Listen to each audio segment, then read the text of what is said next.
The wind howled like a dying animal as Violet Vaughn pressed her face against the frosted window of the general store, watching the world outside disappear into white chaos. She had arrived in Deadwood, South Dakota, only 3 days prior with dreams of teaching in the rough mining town's new schoolhouse. But those dreams now seemed as distant as the mountains she could no longer see through the blizzard's fury. Her fingers trembled not from cold but from the weight of the conversation happening behind her, where her traveling companion and distant cousin Martha lay dying on a makeshift bed of flour sacks, her lungs rattling with pneumonia that had worsened dramatically in the sudden storm. "Miss Vaughn, you must understand the gravity of the situation." Sheriff Tom Hendricks spoke in low tones, his weathered face creased with genuine concern as he stood near the wood stove that fought a losing battle against the cold seeping through every crack in the building. "Your cousin, she will not last the night. The doctor has done all he can, and she knows it too.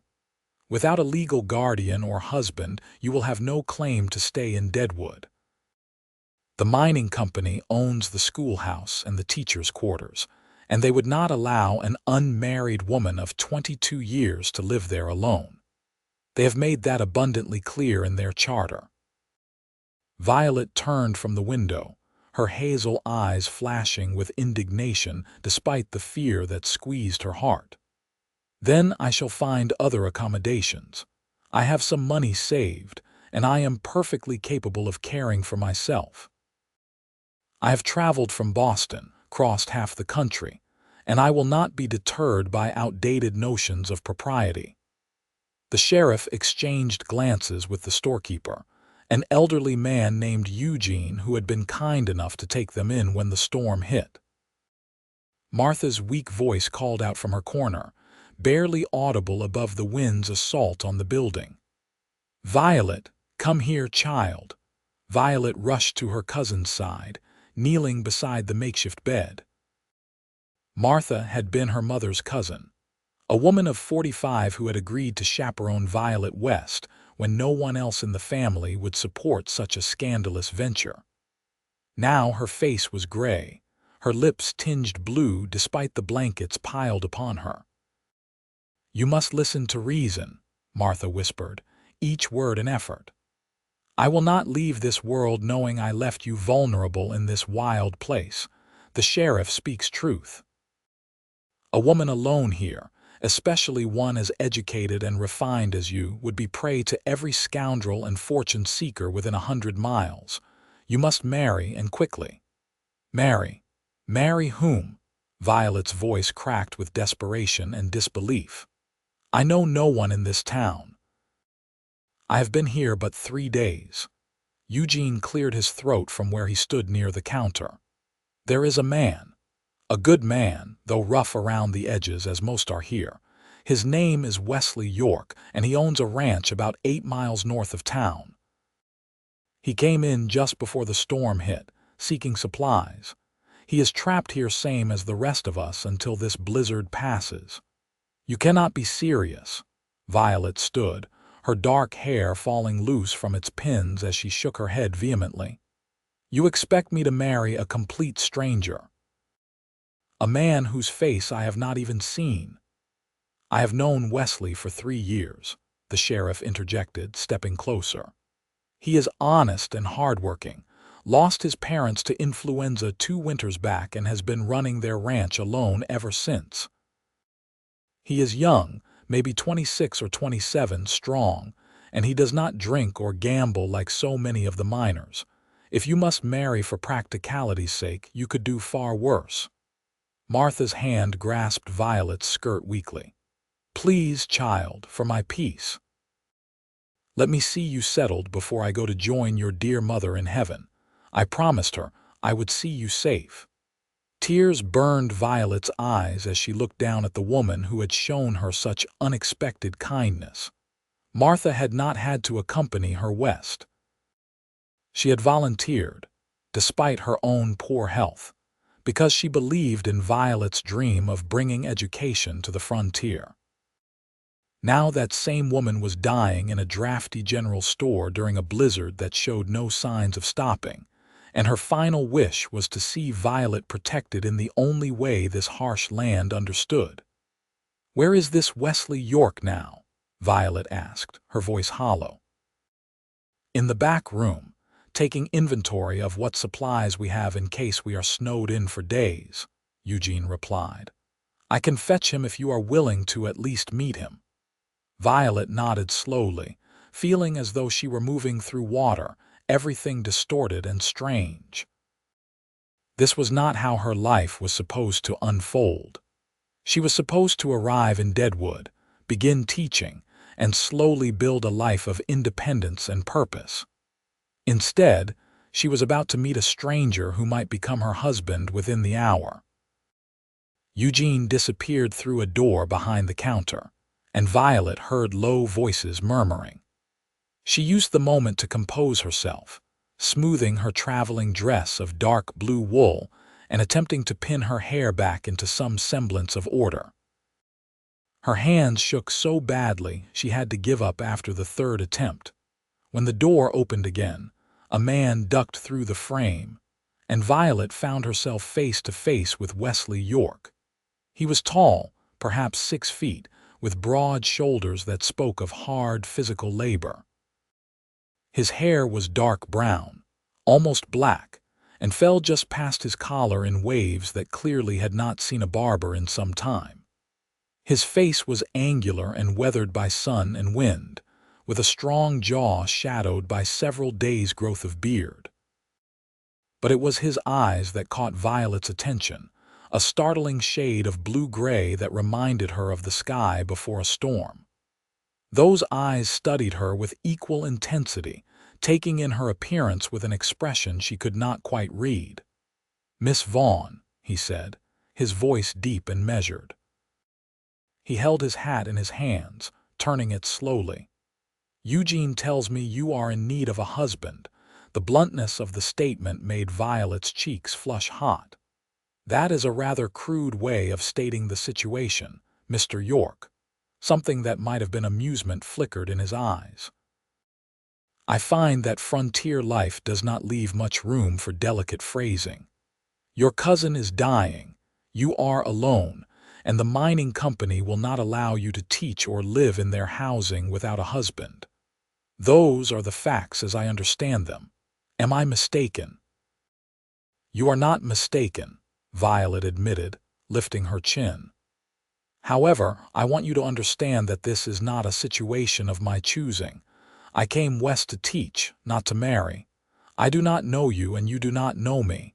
Any arrangement between us would be purely practical." Wesley studied her for a long moment, then glanced toward where Martha lay struggling for each breath. When he looked back at Violet, his expression had softened slightly. "I understand, and I want you to know something, Miss Vaughn. I am not looking for a wife out of loneliness or desperation.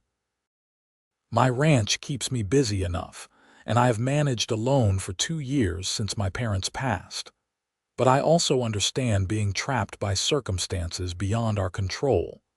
If you need a name and legal protection, I can provide that." "How generous," Violet said, unable to keep the bitterness from her voice. Wesley's jaw tightened. "I meant no offense. I am simply trying to be clear about what I can offer, but I will add this if you will hear it." He took a step closer, and Violet caught the scent of leather and pine. "If we do this thing, if we stand before whoever can marry us in this storm and speak vows, I will honor those vows. I am not a man who does things by halves. You would be my wife in truth, and I would do everything in my power to provide for you and protect you. And though I cannot promise love, for love cannot be commanded or conjured at will, I vow to earn your respect and affection each day. Every single day, I will try to be worthy of the trust you place in me by accepting this arrangement." The sincerity in his voice struck something deep in Violet's chest. She had expected roughness, perhaps even cruelty or opportunism. Instead, she found herself looking at a man who seemed as uncomfortable with the situation as she was, yet who was willing to shoulder the responsibility with dignity. "Those are pretty words, Mr. York," she said quietly. "But words are cheap. How do I know you mean them?" "You do not," he replied honestly. "You cannot. We are strangers, as you said, but I give you my word, and out here a man's word is all he truly owns. I will not force you to anything you do not wish. The marriage will be legal and binding, yes, for your protection, and so you can claim your teaching position. But what happens beyond that, how we live together, that can be decided in time between the two of us." Martha's coughing interrupted the moment, harsh and wet. The sheriff moved to her side, helping her sit up slightly. When the fit passed, she looked toward Violet with pleading eyes. "Time is something we do not have in abundance," the sheriff said gently. "If this is to be done, it should be done now. I can perform the ceremony. The territorial judge granted me that authority last year when the circuit preacher stopped coming through regularly." Violet felt the walls closing in. Outside, the blizzard raged with no sign of stopping. Inside, her cousin was dying, and before her stood a stranger offering marriage as one might offer shelter from a storm, practical and businesslike. Everything in her Boston upbringing screamed that this was madness, that she should refuse, find another way. But what other way was there? The sheriff had made it clear she would not be allowed to stay without a husband.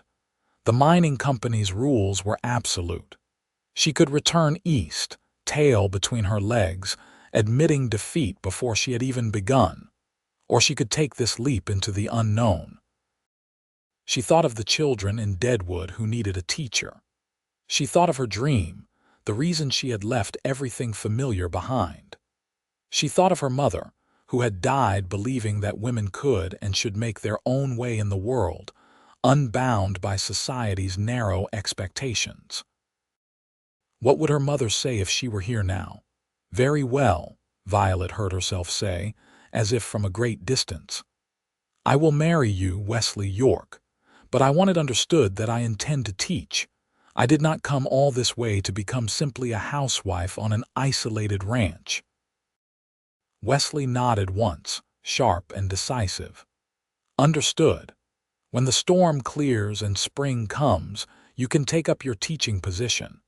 The ranch is 8 miles from town, but I can bring you in each day, at least until the roads are better and you feel comfortable making the journey yourself."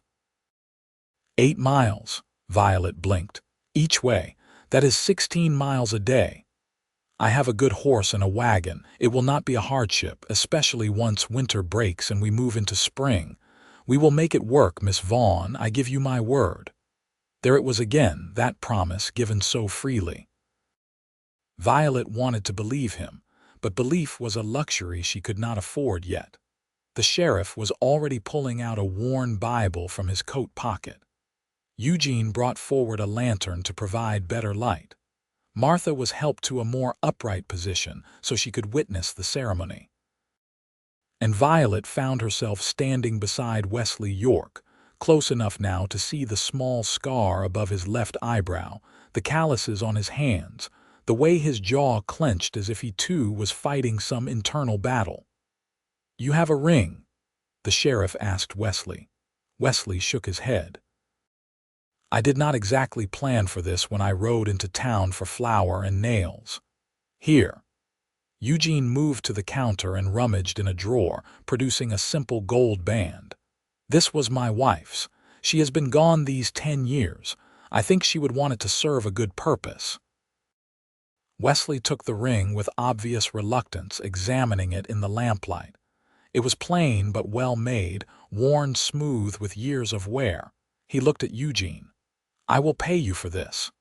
"You will do no such thing," Eugene said firmly. "Consider it a wedding gift. Heaven knows these two young people need all the blessings they can get." The ceremony itself was brief. The sheriff read from the Bible, his voice steady despite the wind that rattled the walls. He asked Wesley if he would take Violet as his lawfully wedded wife, to have and to hold from this day forward. Wesley's "I will" was clear and firm. Then the sheriff turned to Violet, asking her the same question. Her throat felt tight, her mouth dry. She looked at Martha, who smiled despite her pain. She looked at Wesley, who watched her with those storm-colored eyes, patient and waiting. She thought of all the miles she had traveled, all the hope she had carried with her. "I will," she whispered. "The ring," the sheriff prompted. Wesley took Violet's left hand in his. His palm was warm and rough with calluses, his grip gentle. He slid the gold band onto her fourth finger, and it fit as if made for her. "With this ring, I wed thee," he said, the traditional words sounding strange and formal in his frontier drawl. "Then by the power vested in me by the territory of South Dakota, I pronounce you husband and wife," the sheriff declared. "What God has joined, let no man put asunder. You may kiss your bride." Violet's eyes widened. She had not thought that far ahead. Wesley seemed equally caught off guard, his hand still holding hers. They stared at each other for a moment that stretched too long, and then Wesley leaned down slowly, giving her time to pull away if she wished. When she did not move, he pressed his lips to hers, brief and chaste, barely more than a touch. But Violet felt it like a brand, the reality of what she had just done suddenly crystal clear. She was married. To a stranger. In a blizzard. In a general store that smelled of flour and leather and wood smoke. Martha was crying, tears streaming down her gray cheeks. "Thank God," she breathed. "Thank God. Come here, child." Violet went to her, kneeling again beside the makeshift bed. Martha took her hand, the one now bearing Eugene's late wife's ring, and squeezed with what little strength remained. "You are braver than you know," Martha whispered. "And I believe this man will be good to you. I see it in his eyes. He is honest." "Rest now," Violet said, her own tears finally spilling over. "You have done more for me than I can ever repay. Rest, dear Martha." Martha's eyes drifted closed, a small smile on her lips. The sheriff checked her pulse and breathing, then shook his head slightly. "Soon now," he said quietly. The night stretched long and dark. The blizzard continued its assault, piling snow against the walls until Eugene worried the roof might collapse under the weight. Wesley and the sheriff took turns going outside to shovel the doorways clear, returning each time covered in snow and ice, their faces red with cold. Violet sat with Martha, holding her hand, singing the hymns her mother had taught her as a girl in Boston. Martha never woke again, but Violet liked to think she could hear the music, that it gave her some comfort in those final hours. Just before dawn, Martha Vaughn drew her last rattling breath and was still. Violet sat in silence for a long time, still holding the cooling hand.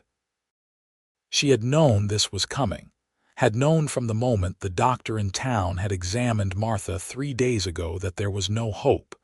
But knowing and experiencing were two different things. Martha had been her link to her mother, her last connection to family. Now she was truly alone in the world, except for the stranger she had married in the night. Wesley appeared at her side, moving quietly for such a large man. He did not speak, simply placed a hand on Violet's shoulder, a gesture of solidarity and sympathy. She found herself grateful for his silence. Words would have been meaningless just then. As morning light began to filter through the frosted windows, weak and gray, the storm finally started to break. The wind's howling diminished to a moan, then to whispers. The snow continued to fall, but no longer in the blinding sheets that had made the world disappear. The sheriff and Eugene helped Wesley prepare Martha's body, wrapping her in clean blankets with a gentleness that moved Violet deeply. "We will keep her in the cold room out back until the ground thaws enough to bury her properly," Eugene explained. "The preacher should be through within the month, weather permitting. She will have a proper service, Miss Vaughn. I give you my word." Mrs. York, the sheriff corrected gently. She is Mrs. York now. The name sounded foreign to Violet's ears. Mrs. Wesley York. It did not feel real. By mid-morning, the storm had passed entirely, leaving behind a world transformed. Snow reached halfway up the general store's windows, and drifts in some places stood taller than a man. The sky was a pale, washed-out blue, the sun brilliant but cold. Wesley stood at the window, assessing the conditions. "We cannot leave today," he said finally. "The horse would not make it through these drifts, and I am not even certain where the roads are beneath all this snow. Another day at least, maybe two, before we can safely make for the ranch." Violet nodded numbly. She was exhausted, body and soul, and the thought of undertaking an 8-mile journey through that frozen landscape was overwhelming. Eugene made breakfast, simple fare of cornmeal mush and coffee, but Violet found she could not eat. She sat near the stove, staring at the ring on her finger, turning it around and around. Wesley sat down near her, maintaining a respectful distance. "I am sorry about your cousin," he said quietly. "I know she was dear to you." "She was all I had left," Violet replied, her voice flat. "My parents are both gone, I have no siblings, and the rest of the family disowned me when I announced my intention to come west. They said I was being foolish and reckless, that no proper woman would do such a thing.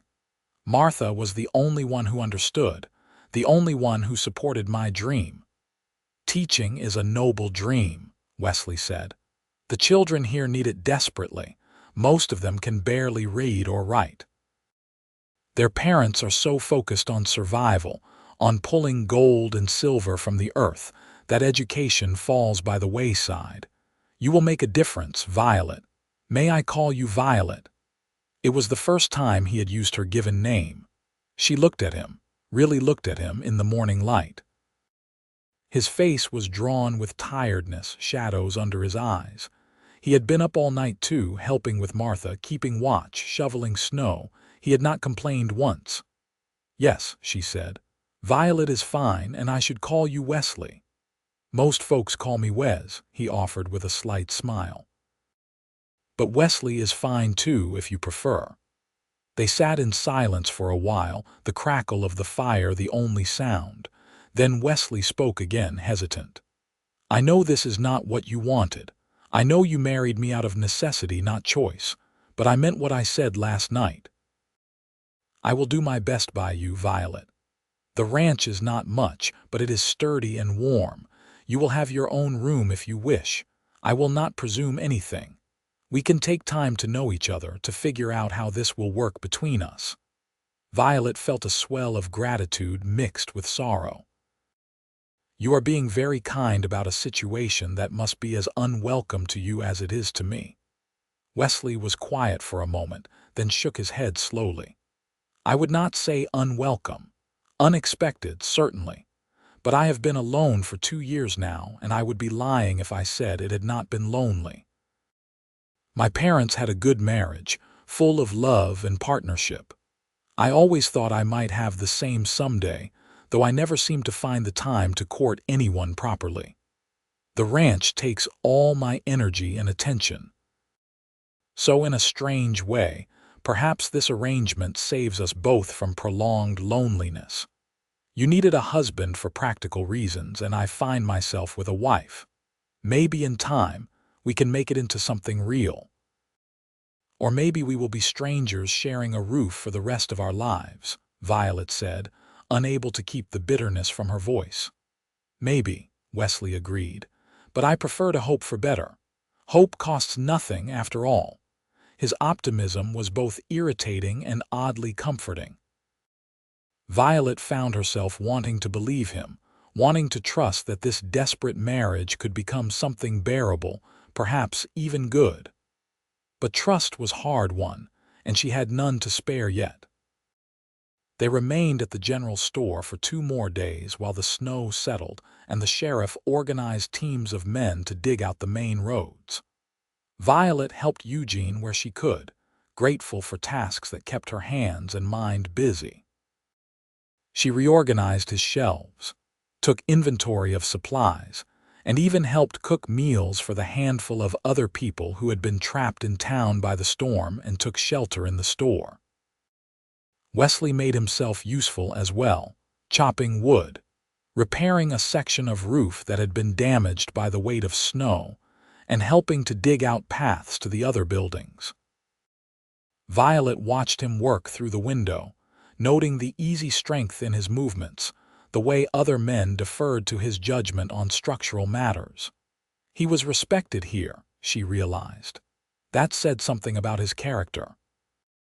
On the third morning after the storm, Wesley declared the roads passable enough for their journey. He had retrieved his horse from the livery stable, a sturdy roan gelding named Red, and hitched him to a wagon borrowed from Eugene. The wagon bed was filled with straw and blankets to provide some comfort and warmth for the journey. Violet said goodbye to Eugene, thanking him for his kindness and his late wife's ring. The old man hugged her like a grandfather might, patting her back gently. "You come back to visit any time," he said. "And don't you worry about teaching. The mining company will honor the arrangement now that you are properly married. I will see to it personally." The sheriff shook Wesley's hand and gave Violet a respectful nod. "If you need anything, Mrs. York, you send word. Deadwood looks after its own." Then Violet was climbing into the wagon beside Wesley, settling herself among the blankets. He clucked to Red and they lurched into motion, the wagon's wheels crunching through the packed snow. The journey north was slow and cold. The landscape was beautiful in its starkness, endless white broken only by the dark shapes of pine trees and the occasional rock outcropping. The sky remained pale blue, the sun providing light but little warmth. Violet pulled her coat and blankets tight around her, grateful for the layers. Wesley drove in silence for the first hour, concentrating on navigating the snow-covered road. Then he glanced at her. "Are you warm enough? I can stop and add more blankets if you need them." "I am managing," Violet replied, though her feet were going numb. "How much farther?" "About 5 miles yet. We are making slower time than I hoped. The snow is deeper than I expected in places, but we will make it before dark. I promise you that." Another hour passed. Violet's teeth were chattering despite her efforts to stay still. Wesley noticed and immediately pulled the wagon to a stop. "You are freezing," he said, stating the obvious. "Come here."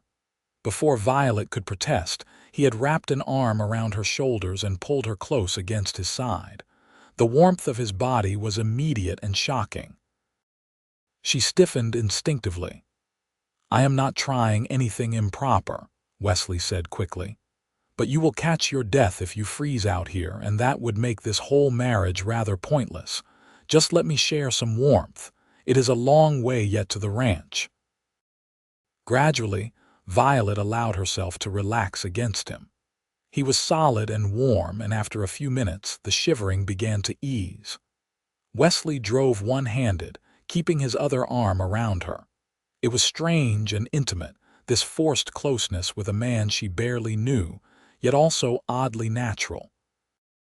"Tell me about the ranch," Violet said after a while, needing to fill the silence with something other than her own anxious thoughts. Wesley seemed glad of the distraction. "It is about 300 acres, running along a creek that flows down from the hills.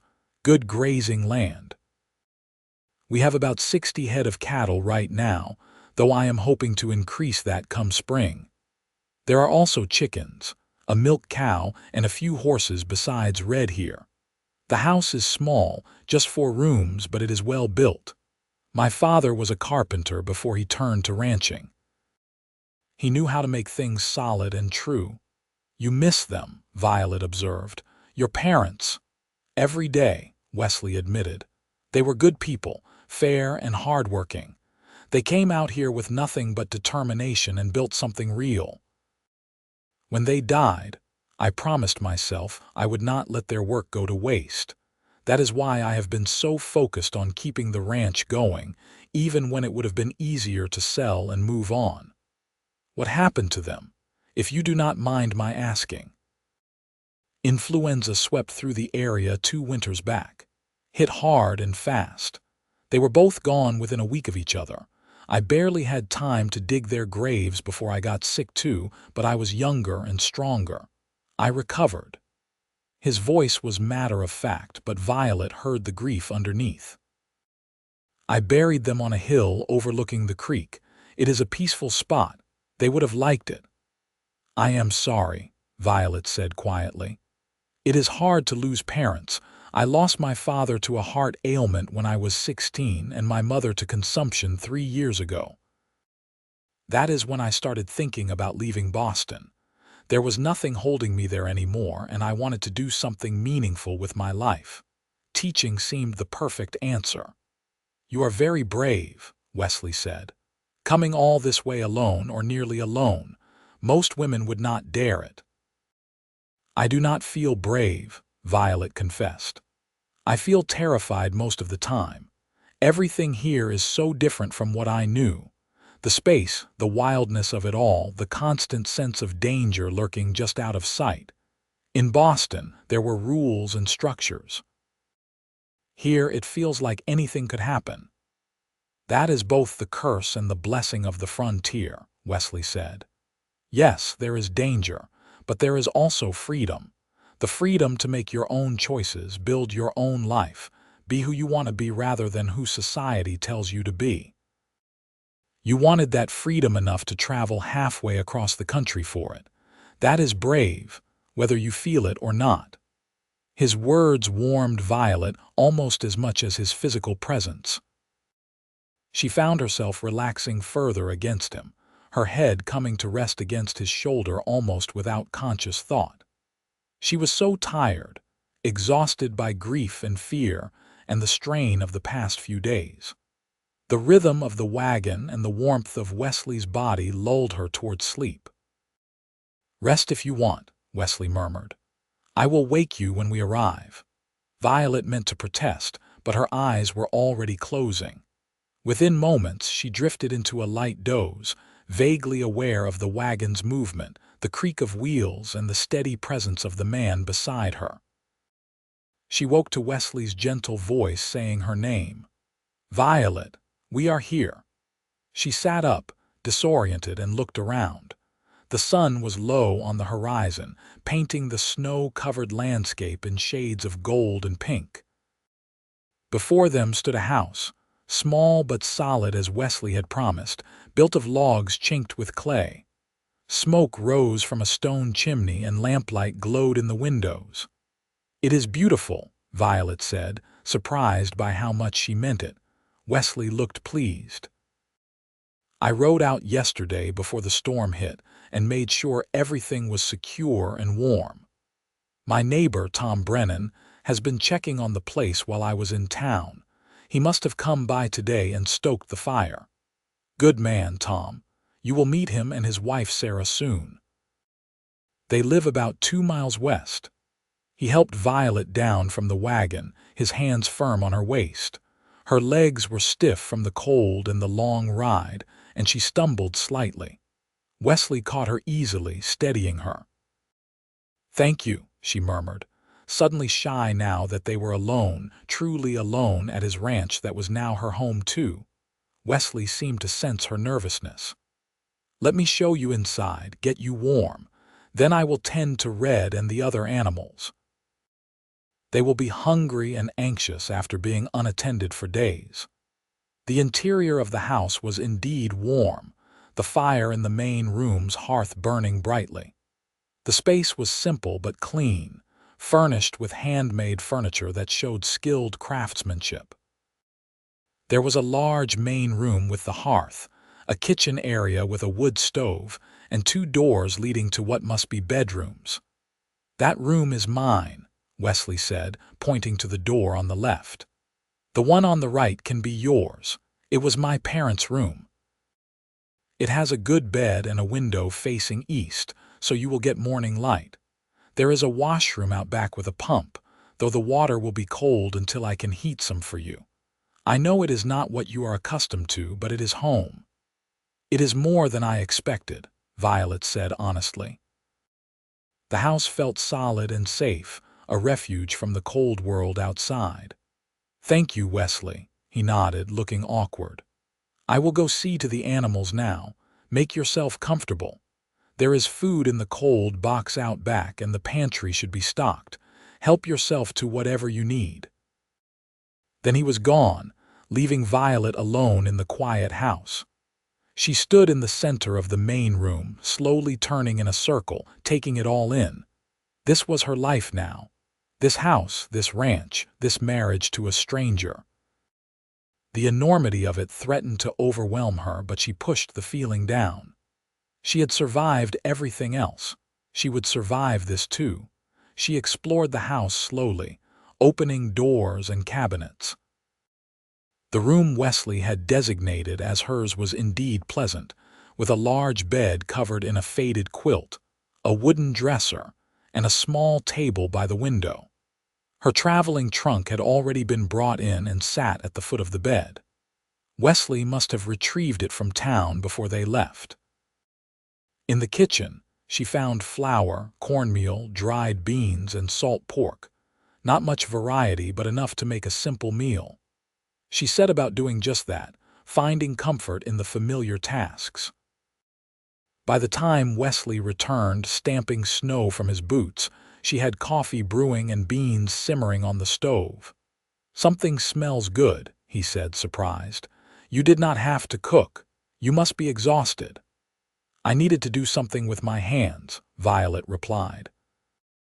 "It is simple fare, but it will fill our bellies." They ate together at the small table, the silence between them less strained now, more companionable. Wesley complimented her cooking, even though it was basic at best. Violet found herself studying him covertly, noting details she had missed before. The way he held his fork, the small scar on his knuckles, the way his hair fell across his forehead when he bent over his plate. After dinner, Wesley heated water for her to wash with, carrying the heavy pot to her room without being asked. "I will leave you to your privacy," he said. "If you need anything, I will be in the main room. Sleep well, Violet." "Good night, Wesley." Alone in her room, Violet washed quickly in the warm water, the luxury of it almost bringing her to tears. She changed into her nightgown and climbed into the bed, surprised by how comfortable it was. The quilt smelled faintly of lavender, as if it had been stored with sachets. Outside, the wind whispered across the snow, but inside she was warm and safe. She lay in the darkness, turning the ring on her finger, thinking about the strange turns her life had taken. Less than a week ago, she had been full of hope and excitement about her new teaching position. Now she was married to a man she barely knew, sleeping in his parents' bed in a house miles from anywhere. Martha was dead. Her old life was gone. Everything had changed. But perhaps, she thought as sleep began to claim her, perhaps change was not always bad. Wesley seemed kind, honorable even. He had promised to earn her love each day, and so far, he had shown her nothing but respect and consideration. Maybe, with time, this strange marriage could become something good. Maybe hope was not such a foolish thing after all. In the main room, Wesley sat by the fire, staring into the flames. He was thinking about the woman now sleeping in his parents' room, the woman who was now his wife. He had meant every word he said to her. He would honor his vows, protect her, provide for her. But more than that, he found himself wanting to know her, to understand what had driven her to leave everything familiar for this harsh frontier. She was brave and strong, even if she did not see it herself. And she was beautiful, though he sensed she would not welcome such observations yet. He had never expected to find a wife this way, through desperation and circumstance, rather than courtship and choice. But life on the frontier rarely followed expected paths. He would make the best of it, and he would do everything in his power to make sure Violet never regretted saying yes to him in that storm-battered general store. It was a vow he intended to keep, no matter how long it took or how hard the journey proved to be. The days that followed settled into a tentative routine. Wesley rose before dawn to tend the animals and handle the endless tasks that kept a ranch functioning in winter. Violet woke to find coffee already made and the fire stoked high. She cooked breakfast, simple meals that gradually improved as she learned to work with the supplies available and the temperamental wood stove. They spoke little at first, both unsure how to navigate this strange new relationship. But gradually, conversation began to flow more easily. Wesley told her about the ranch, about his plans for spring and the challenges of raising cattle in this climate. Violet told him about Boston, about her years teaching at a small private school for girls before deciding to head west. "Why did you really leave?" Wesley asked one morning about a week after their arrival at the ranch. They were sitting at the table, lingering over coffee as snow fell softly outside. "I know you said there was nothing holding you there, but Boston is civilized, comfortable. This is neither of those things." Violet was quiet for a long moment, considering how much to reveal. Then she decided that if they were to build any kind of real partnership, honesty was necessary. "I was suffocating," she said finally. "Every aspect of my life was dictated by propriety and expectation. What I could wear, where I could go, who I could speak to, what I could think and say and dream. After my mother died, it got worse. Her family wanted me to marry a man of their choosing, a banker twice my age who would have expected me to be nothing more than an ornament in his home.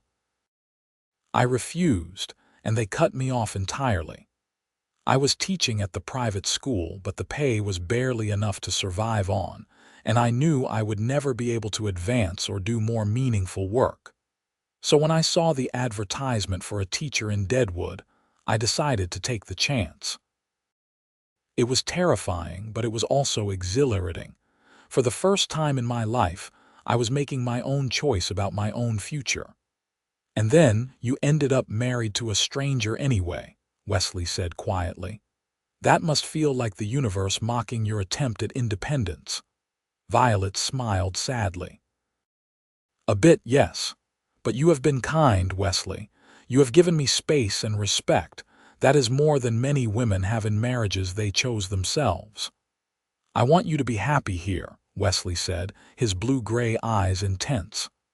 "I know that will take time, and I know I cannot force it.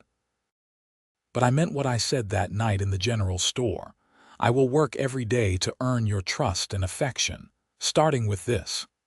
He stood and retrieved something from a shelf, bringing it back to the table. It was a book, worn and well-loved. "My mother taught me to read.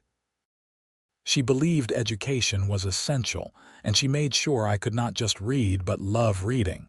This was her favorite book. I thought you might enjoy it." Violet took the book carefully. It was a collection of poetry. She opened it to find inscriptions in faded ink, notes in the margins, underlined passages. This had been treasured. That Wesley would share it with her meant something significant. "Thank you," she said, genuinely moved. "I will take great care of it. I know you will." Wesley smiled, and Violet realized it was the first real smile she had seen from him. It transformed his face, made him look younger and more approachable. "And when you are ready, I would like to hear you teach. You could practice on me if you want. I am sure there are things I could learn." The offer was unexpected and sweet. Violet found herself smiling back. "I might take you up on that, though I warn you I am a demanding teacher. I would expect nothing less." It was a small moment, a simple exchange over coffee and poetry. But it felt like a shift, a crack in the wall between them. Violet allowed herself to hope that more such moments might follow. As January turned to February, the cold deepened. The snow piled higher, and there were days when Wesley could barely make it to the barn to tend the animals. Violet worried about him during those times, watching from the window as he fought through drifts that reached his waist. He always came back, snow-covered and exhausted, but he always came back. She made sure hot food and drink were waiting when he did. It seemed a small thing, but Wesley always thanked her as if she had done something remarkable. And slowly, Violet began to understand that life on a frontier ranch meant every contribution mattered, no matter how small it seemed. She also began to learn the rhythm of the land and the seasons. Wesley taught her how to read the sky for coming storms, how to tell the temperature by the way the snow crunched underfoot, how to listen for the sounds that meant animals were in distress. She proved an apt pupil, and Wesley seemed pleased with her progress. "You are becoming a proper rancher's wife," he said one evening as she successfully helped him deliver a calf that had come early. Her hands were bloody, and she was trembling with exhaustion and adrenaline, but the calf was alive and nursing, and that felt like a victory. "Do not get too comfortable with that assessment," Violet replied, though she was smiling. "Come spring, I intend to take up my teaching position, remember." "I remember," Wesley assured her, "and I will help you do it. I promised you that." February brought visitors.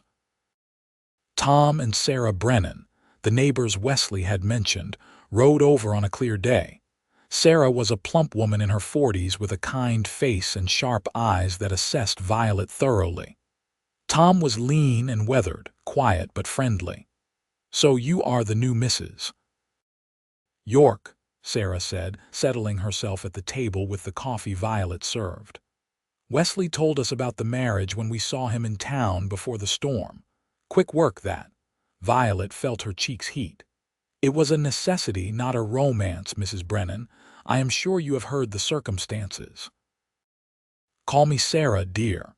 "And yes, I heard. Your cousin dying, poor thing. You needed a husband fast, and Wesley needed a wife, I suppose. Though I will say this, I have known Wesley York since he was a boy, and you could have done far worse. He is honest and true. Stubborn as a mule sometimes, but good-hearted." "I have found him to be all of those things," Violet admitted. "He has been very kind." Sarah's sharp eyes softened. "Give it time, dear. Some of the best marriages start from practical beginnings. Lord knows mine did." "Tom needed someone to help with his first wife's children when she passed, and I needed a home. 40 years later, here we are, still muddling through together. Love grows where you water it." The visit lasted several hours, and by the time the Brennans left, Violet felt she had made her first real friend in Sarah. The older woman had invited her to visit any time, and Violet resolved to take her up on it once the weather improved. "Sarah likes you," Wesley observed that evening. "That is good. She is the matriarch of this area in a way. If she approves of you, others will too." "I liked her as well," Violet said. "She is honest and warm, and she clearly thinks highly of you." Wesley looked embarrassed. "Sarah and my mother were friends. She helped me a lot after they died. I owe her more than I can say." March arrived with a false promise of spring. The temperature rose just enough to make the snow heavy and wet. Wesley spent long days repairing fences and checking on the herd. Violet often accompanied him now, having learned enough to be genuinely helpful. She discovered she enjoyed the physical work, the way her body grew stronger, the satisfaction of accomplishing tangible tasks. She also discovered that she enjoyed Wesley's company. He was a thoughtful man, given to long silences but also capable of surprising insights and a dry humor that made her laugh. They talked about everything and nothing as they worked. Books they had read, places they had been, dreams they harbored. "I always wanted to see the ocean," Wesley confessed one day as they rode the fence line. "My parents talked about it sometimes, about the Atlantic and how vast it was. I cannot quite imagine that much water." "It is extraordinary," Violet said, "especially during a storm. The waves crash against the rocks with such power, you can feel it in your bones. The sound is overwhelming, but also somehow peaceful. I used to go to the shore when I needed to think." "Maybe someday you can show me," Wesley said, "when the ranch is more established and we can afford to travel." The casual assumption that they would have a future together, that they would travel and experience things as a couple, made Violet's heart skip. She had been so focused on surviving each day, on navigating this forced marriage, that she had not allowed herself to think much about the long term. But Wesley clearly was thinking about it, planning for it. And the realization that he saw her as a permanent part of his life, not just a legal necessity, stirred something warm in her chest. "I would like that," she said softly. Wesley turned to look at her, something in his expression shifting. For a moment, Violet thought he might say something significant. But then his horse shied at a rabbit, and the moment passed. Still, something had changed between them. Violet felt it in the way Wesley's hand would brush hers when they reached for the same tool, the way his eyes followed her as she moved around the house, the way his smile came more easily now. And she felt it in herself, in the way her pulse quickened when he came in from working, snow in his dark hair and color high in his cheeks, in the way she found herself listening for his step, his voice, in the way his presence had become not just familiar but necessary. She was falling in love with her husband, she realized with some shock.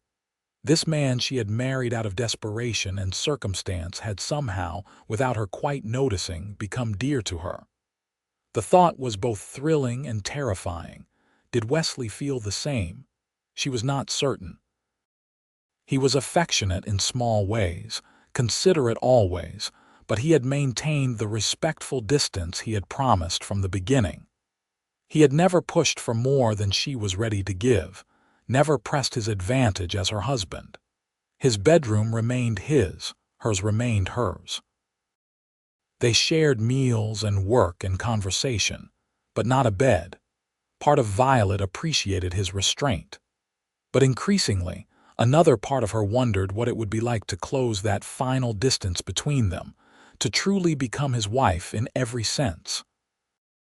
The answer came on a night in late March, when spring finally seemed to be winning its battle with winter. The temperature had risen above freezing for 3 days straight, and the snow was melting fast, creating streams and puddles everywhere. Wesley had worked until well after dark, reinforcing the barn's foundation where the melting snow had caused some settling. He came in exhausted, his clothes soaked and muddy. Violet, who had been reading by the fire, jumped up immediately. "You are freezing. Get those wet things off before you catch your death." Wesley nodded wearily, too tired to argue. He shrugged out of his coat and began to unbutton his shirt with clumsy fingers. Violet watched, then impulsively stepped forward.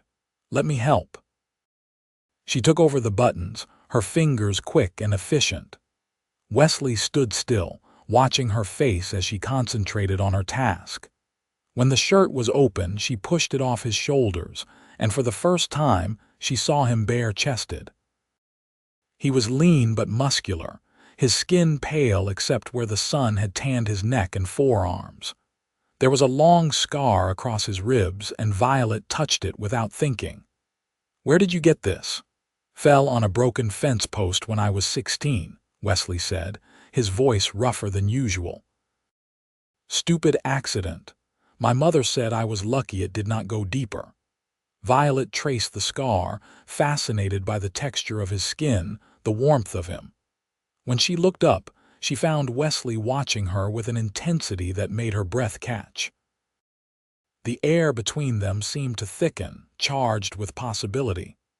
"Violet," Wesley said, her name barely more than a whisper. She did not think, simply acted on instinct. She rose on her toes and kissed him. It was nothing like the brief, chaste kiss at their wedding. This was real and deep, fueled by weeks of growing attraction and affection. Wesley made a low sound in his throat and pulled her closer, one hand sliding into her hair, the other wrapping around her waist. Violet melted against him, her hands exploring the planes of his back, his shoulders, mapping the body that had become so familiar yet remained so unknown. When they finally broke apart, both breathing hard, Wesley rested his forehead against hers. "Are you sure?" he asked. "I promised I would not push. I promised to give you time. If this is too soon, we can wait. I can wait as long as you need."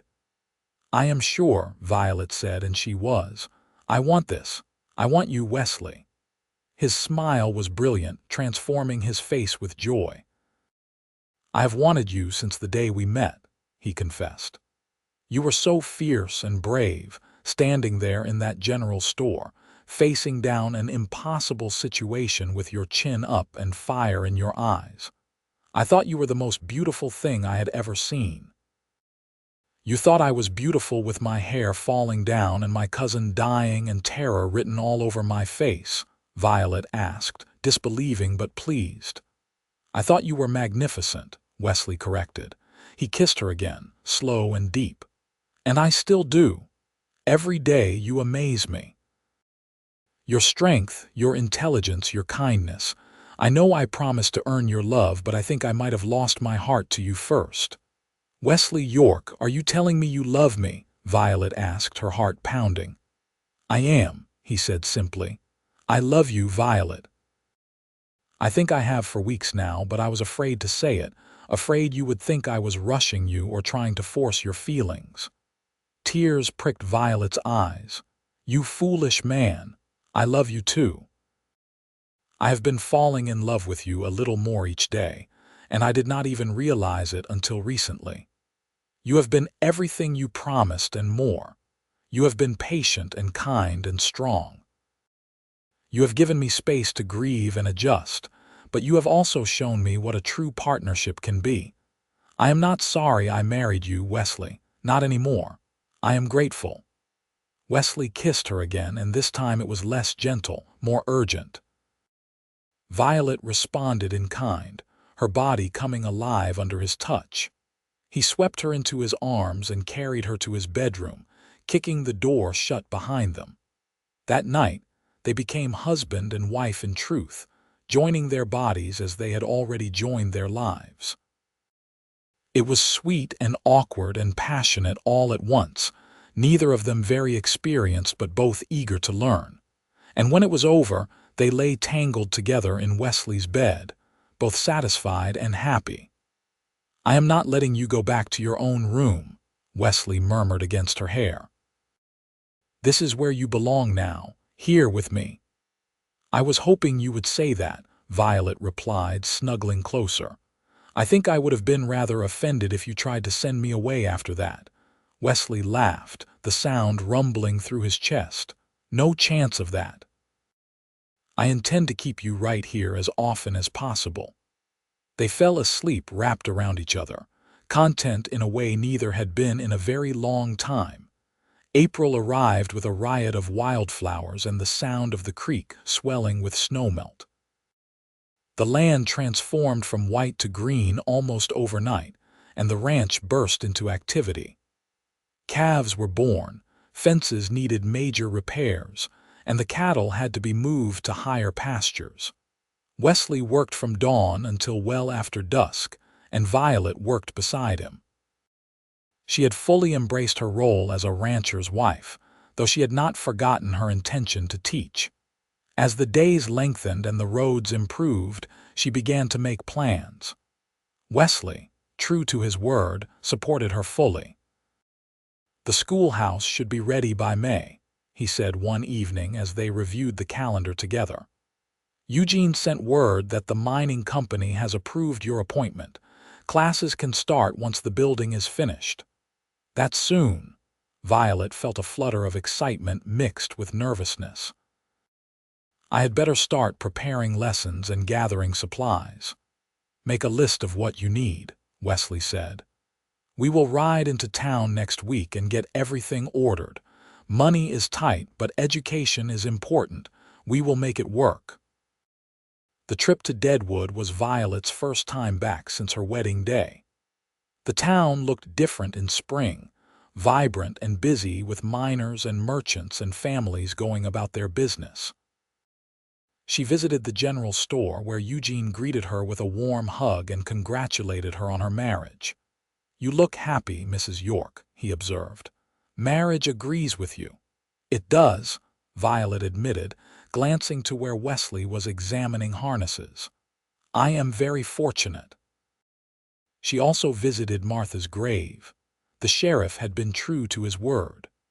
Martha had been buried in the new cemetery with a proper marker and a simple service.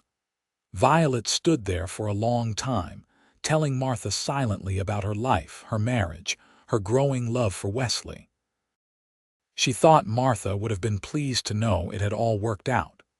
The schoolhouse was indeed ready by early May, a simple building with large windows and sturdy desks.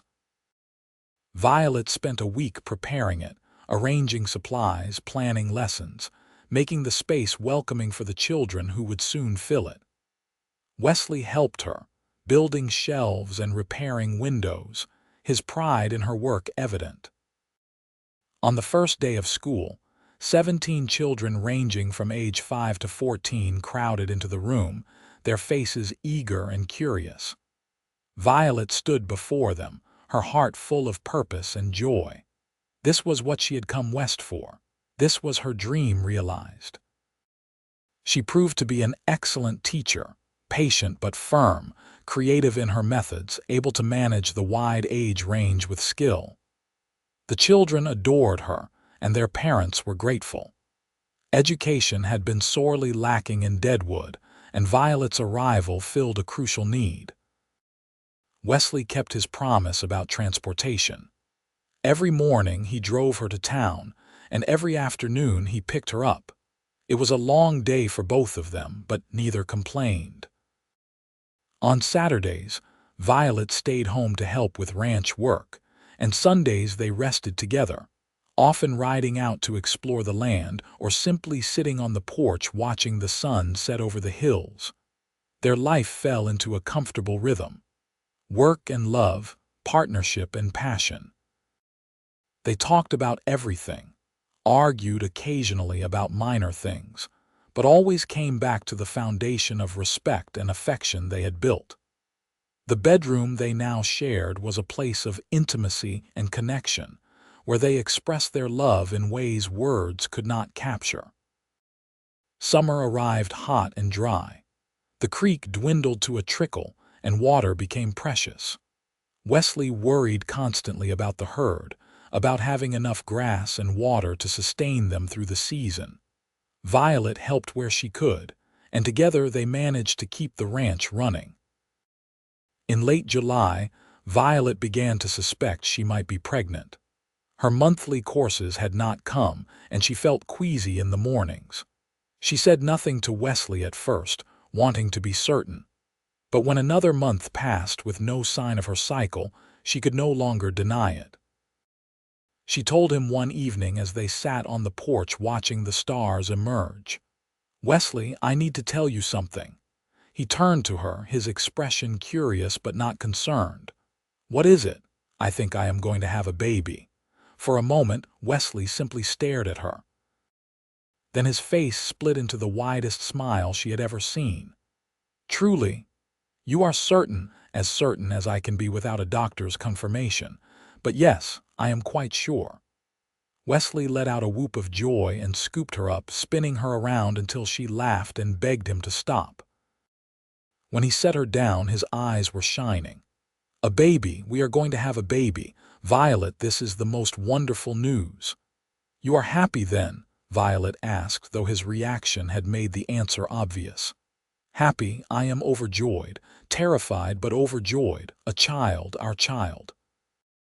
He placed his hand on her still flat stomach reverently. "When?" "I think early March if my calculations are correct." "March. That is perfect. The worst of winter will be over and spring will be coming. New life in every sense." Wesley kissed her tenderly. "Thank you, Violet. Thank you for this gift, for agreeing to marry me, for making this life with me. I know it started in desperation and fear, but it has become the greatest joy I have ever known." Violet felt tears slip down her cheeks. "I feel the same. I was so frightened that day in the general store. I thought my life was ending, but it was actually beginning. I found my home, my purpose, and my love all at once. You kept your promise, Wesley. You earned my love every single day, and now I cannot imagine my life without you." They held each other as the stars wheeled overhead, and the night sounds of the ranch surrounded them.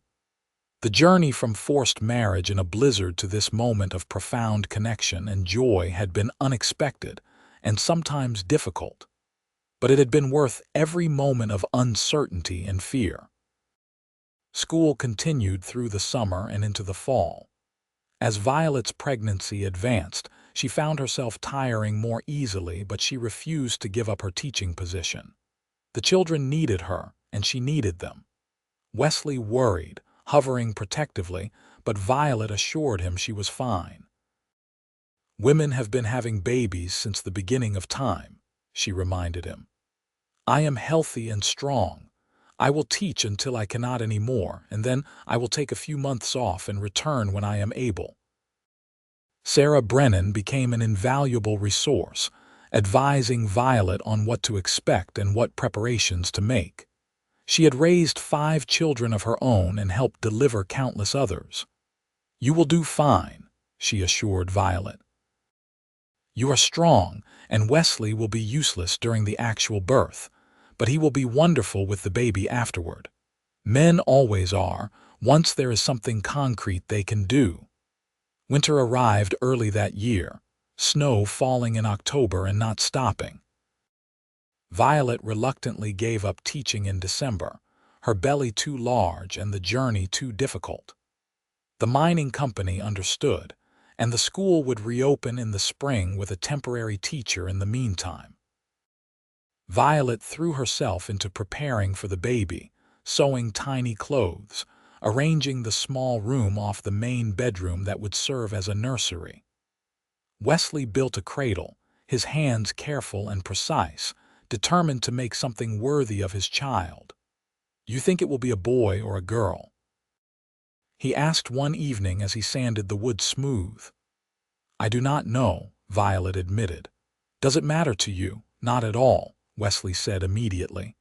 "Healthy is all that matters, though I confess, the thought of a daughter with your spirit and intelligence is rather appealing. And a son with your strength and kindness would be equally wonderful," Violet countered. In the end, they agreed that whatever they got, they would be grateful. March arrived with all the promise of spring.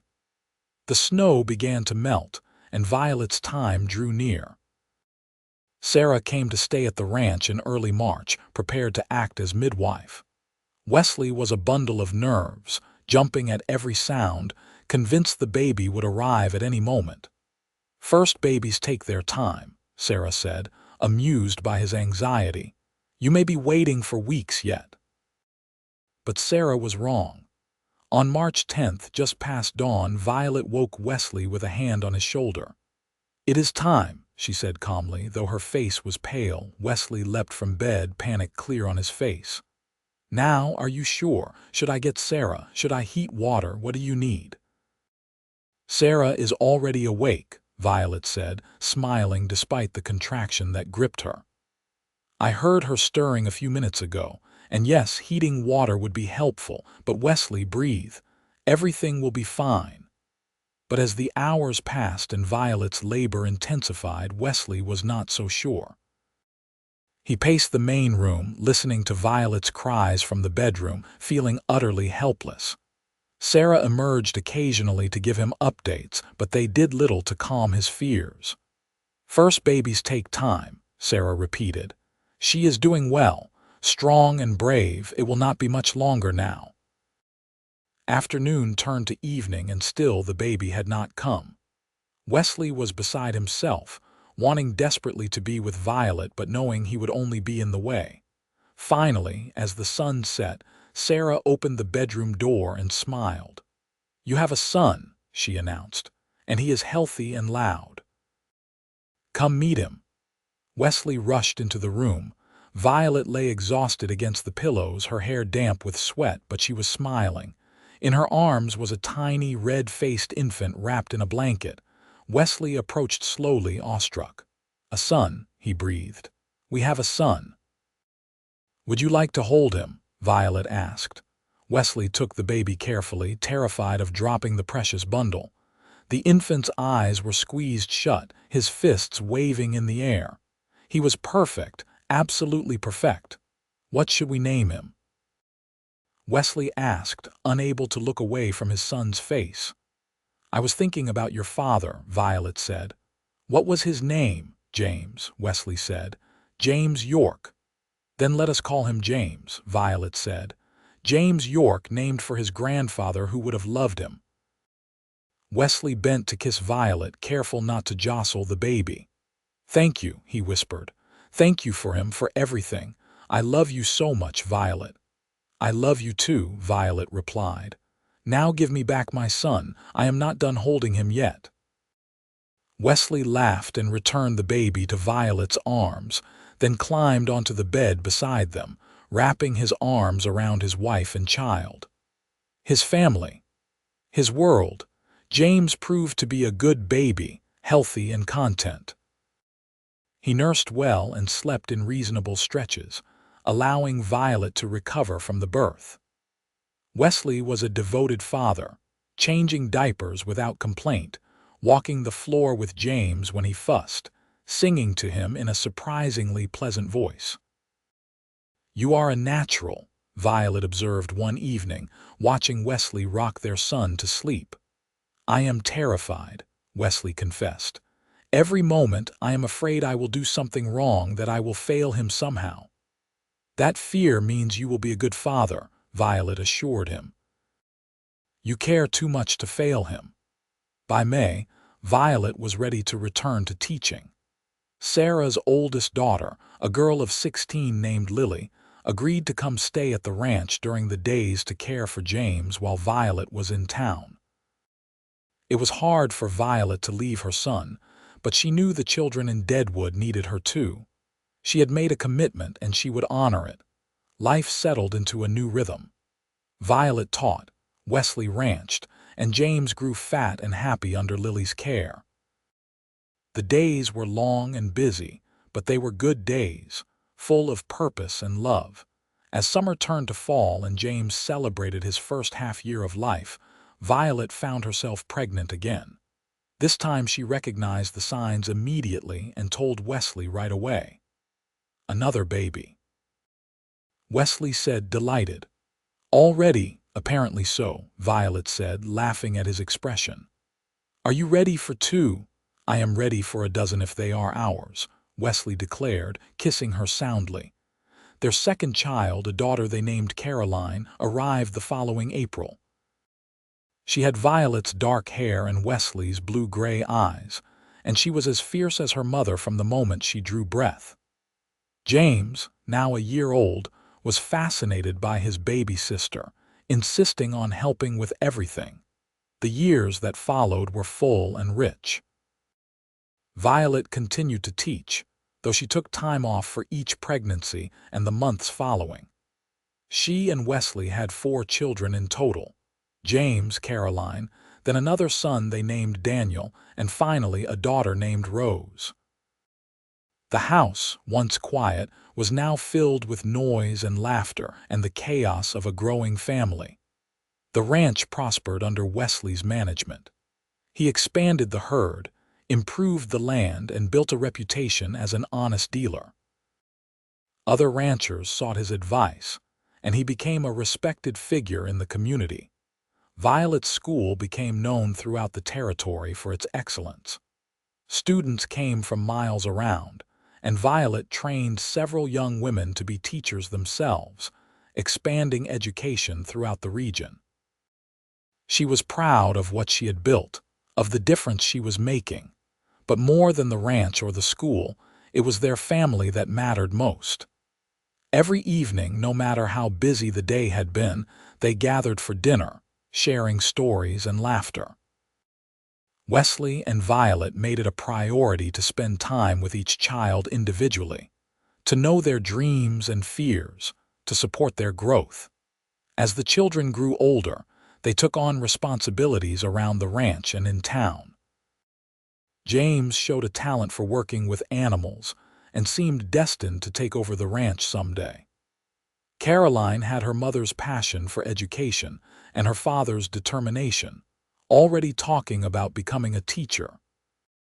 Daniel was mechanically minded, always taking things apart to see how they worked. And Rose was still young, but she was bold and adventurous, fearless in a way that both delighted and terrified her parents. "We made good children," Wesley observed one evening as they sat on the porch, watching the four of them play in the yard. James was 15 now, nearly a man. Rose was 6, still very much a child. The years had passed so quickly. "We did," Violet agreed, leaning against her husband's shoulder. "We made a good life, too. Better than I ever imagined that day in the general store." "Do you ever regret it?" Wesley asked, not for the first time over the years. "Marrying me, staying here, giving up the independence you came west to find. Not for a single moment," Violet said honestly. "I thought independence meant being alone, making my own choices without considering anyone else. But I learned that true freedom is choosing to build something with someone you love. I chose you, Wesley. Every day, I continue to choose you. And that choice has given me more joy and fulfillment than I ever dreamed possible." Wesley pulled her close, kissing the top of her head. "You saved me, you know. After my parents died, I was just existing, going through the motions. Then you came into my life, fierce and beautiful and brave, and suddenly everything had color and meaning again. You gave me a reason to build a future instead of just surviving the present. I love you, Violet York. More now than I did 20 years ago in that storm, and I will love you more with every year that passes." "Only 20 years," Violet teased. "We have many more ahead of us. You had better pace yourself." They sat in comfortable silence as the sun set, painting the sky in shades of orange and pink. The children's laughter echoed across the yard. Somewhere in the distance, the cattle lowed. The creek bubbled over its stones, full from recent rain. It was an ordinary evening in an extraordinary life. Later, after the children were in bed, Wesley and Violet lay together in the room they still shared, the room where they had first come together as true husband and wife all those years ago. The bed was the same, though the quilt had been replaced several times. The dresser still held their clothes, mingled together. The window still faced east, letting in the morning sun. "You remember our wedding night?" Violet asked, her fingers tracing idle patterns on Wesley's chest. "How frightened I was." "I remember thinking you were the most courageous person I had ever met," Wesley replied. "Agreeing to marry a stranger, facing an unknown future with your head held high. I was in awe of you." "And I was terrified of you," Violet admitted. "Not of you hurting me, but of what it would mean to tie my life to yours. I had fought so hard for independence, and suddenly I was giving it all away." "Do you feel like you gave it away?" Wesley asked, propping himself on one elbow to look down at her. "No," Violet said. "I feel like I found something better. Partnership. True partnership, where we support each other's dreams and work together toward common goals.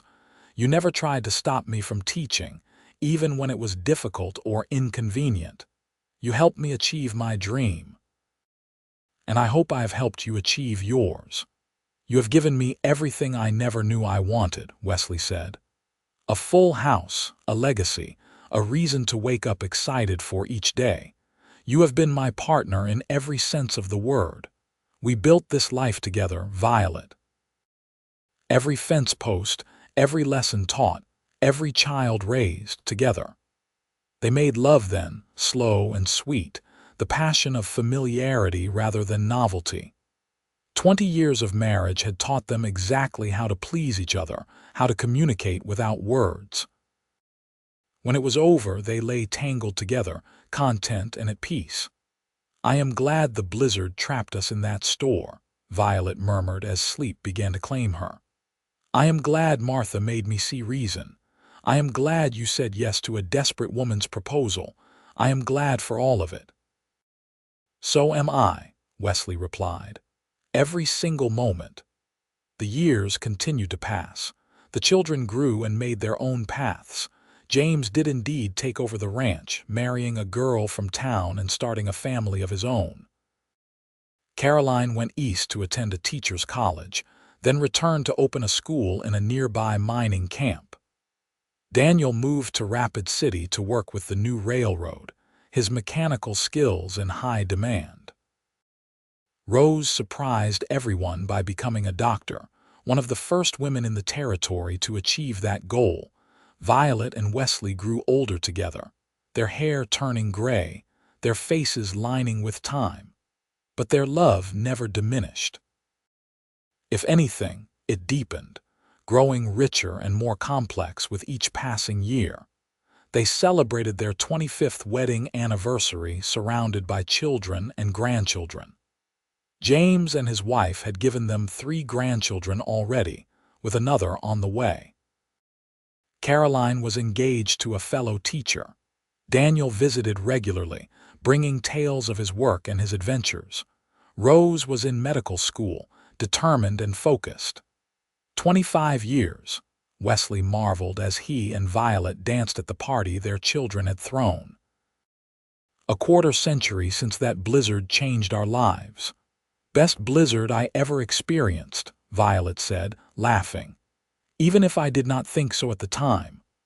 "I love you, Mrs. York," Wesley said, the words as sincere now as they had been the first time he spoke them. "I love you too, Mr. York," Violet replied. "Today, tomorrow, and always." They danced under the stars, surrounded by the life they had built together. The ranch house had been expanded over the years, growing along with their family.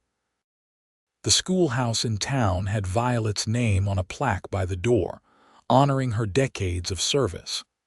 The land was prosperous, the family was healthy, and the future looked bright. That night, lying in their bed, Violet thought about the girl she had been 25 years ago. Frightened, grieving, desperate. She thought about Wesley's promise to earn her love each day, a promise he had kept faithfully. She thought about how terrified she had been of losing her independence, only to discover that sharing her life had given her more freedom than she had ever known alone. "Thank you," she whispered to Wesley, who was already asleep beside her. "Thank you for keeping your promise. Thank you for loving me." In his sleep, Wesley's arm tightened around her, pulling her close. After 25 years, the gesture was automatic, instinctive. Even unconscious, he reached for her. Violet smiled in the darkness and let herself drift off to sleep, safe in the knowledge that she was loved, cherished, and home.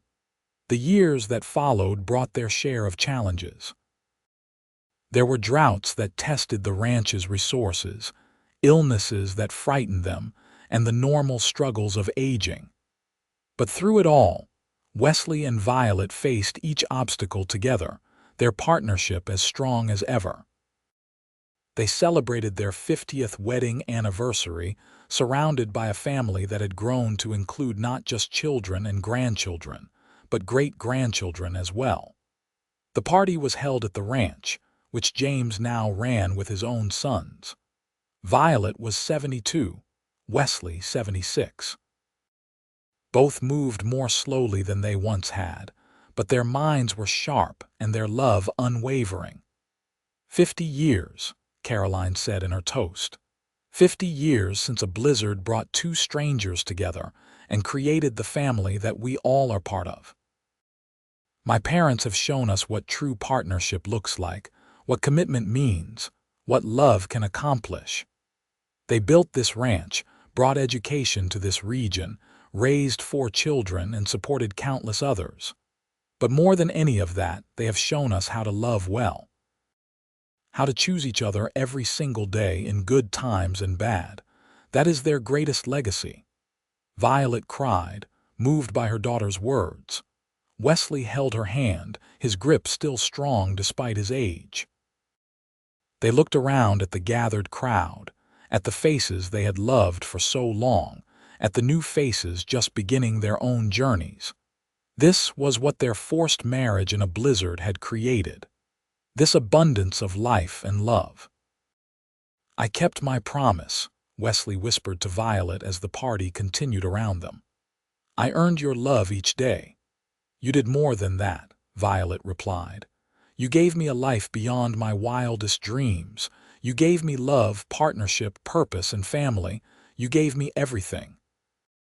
"We gave it to each other," Wesley corrected. "This life, this love, it was built by both of us, together." "Together," Violet agreed, raising their joined hands to her lips. "Always together." They danced one more time, slowly and carefully, but still dancing. Around them, their family watched with tears and smiles, witnessing the love that had endured 5 decades and showed no signs of fading. As the sun set on the ranch that had been their home for 50 years, Wesley and Violet stood on the porch, holding hands as they had so many times before. The land stretched before them, familiar and beloved. They had worked this land, raised their family here, built a life that mattered. "No regrets?" Wesley asked, the question a tradition between them now. "Not a single one," Violet answered, as she always did. "You?" "Only that I did not find you sooner," Wesley said, pulling her close. "But I will take every moment we have had. They have been the best moments of my life." They stood together as the stars began to appear, as the night sounds of the ranch rose around them. 2 people who had started as strangers, forced together by circumstance and desperation, who had built something extraordinary through choice and commitment. 2 people who had learned that love was not just a feeling but an action, a daily decision to choose each other, to support each other, to build together. The blizzard that had seemed like a disaster had been a gift. The forced marriage had become the greatest blessing of both their lives. And the promise Wesley had made, to earn Violet's love each day, had been kept faithfully for 50 years and would be kept for however many years remained to them. That night, in the bed they had shared for 5 decades, Wesley and Violet held each other close. They spoke of memories, of dreams fulfilled, of children and grandchildren and great-grandchildren.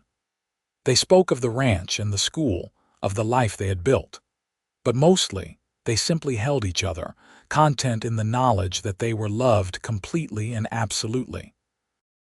"I love you, Violet York," Wesley said, as he had said thousands of times before. "Today, tomorrow, and always." "I love you too, Wesley York," Violet replied. "Thank you for keeping your promise. Thank you for earning my love each and every day. Thank you for this beautiful life."